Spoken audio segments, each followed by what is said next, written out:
So here we have the Toyota Corolla on a 21 plate. I'm going to start off by hopping inside the car and running through some controls first of all. Just briefly before we climb inside the car, I think it's well worth seeing the boot space. You can see we have reversing sensors back here.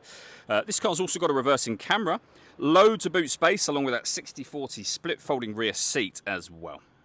Okay, now that we're inside the car, we're going to start with the dials. Over on the left-hand side, we have the rev counter. We have the speedometer in the middle, and the fuel gauge and coolant temperature gauge on the right-hand side. Also in the middle, you can see the total miles for the car. They are 14,626. This car's a hybrid, of course, and you can see that the car is running by the fact that it says ready, and that it's in electric vehicle mode by the fact that it says EV just here. So if that light goes out, the rev counter will kick in and the petrol engines will be active. If we back out to the steering wheel on this car, firstly, on the left-hand side, we have buttons that will change information displayed in that central section there.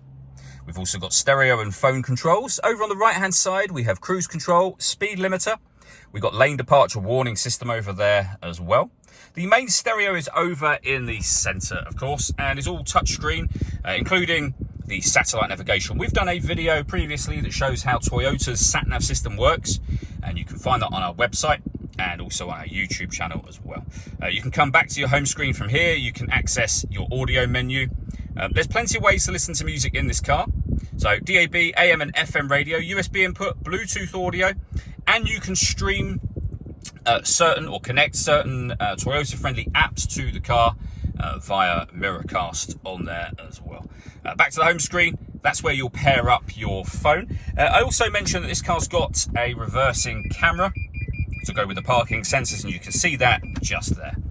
Below that, we have dual zone climate control. So you can adjust the passenger and driver temperature. You can increase or decrease the fan speed. You can determine what direction you'd like the air to be distributed in, just here.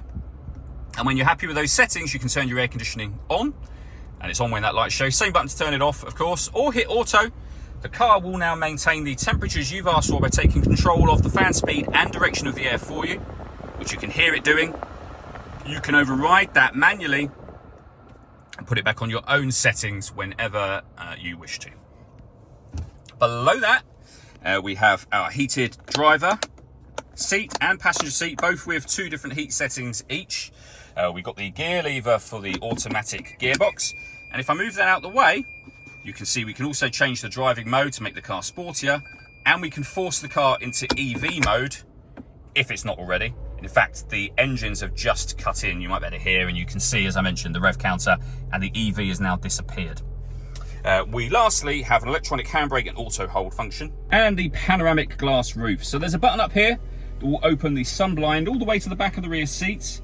You can leave it like this and just let it, obviously let in lots of extra light, as you can see. But if you wish to, this front section will also open as a full sliding sunroof as well.